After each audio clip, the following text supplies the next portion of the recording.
only crazy people work with horses. Let me tell you what I mean by this.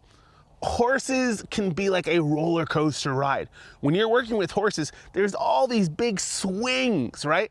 One day you might be feeling like you're on top of the world. You had the best trail ride with your horse and you can do anything. Nothing's going to stop you. But then in a moment, your horse can spook at something silly, become uncontrollable, act like they never learned anything from you, and make you look like an idiot and feel unsafe.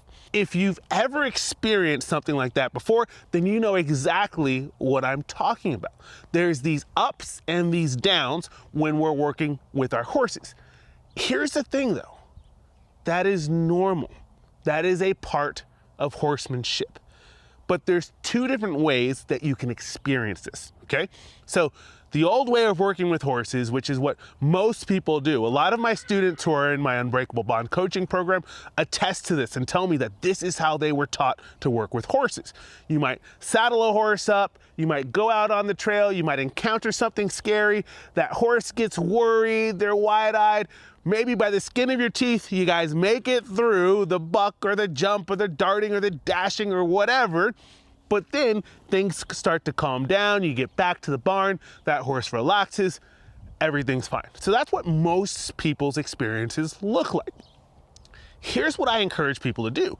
In your training, you're going to take your horse up and down over and over and over again, right? So a lot of people when they train, they're training their horse to do well, to put their best foot forward, to make them look comfortable and confident. And while that's good, you have to mix it in with pushing them outside of their comfort zone.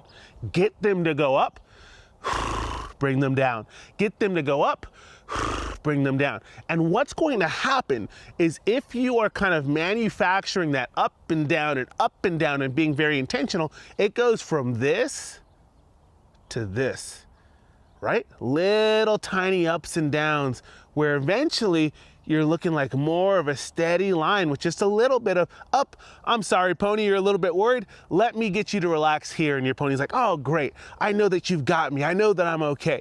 I hope this makes sense because a lot of people end up just being all over the place. I want you to have a steady horse. And that's what Steady Horse is all about, helping you to be more confident, more comfortable, and safer with your horse.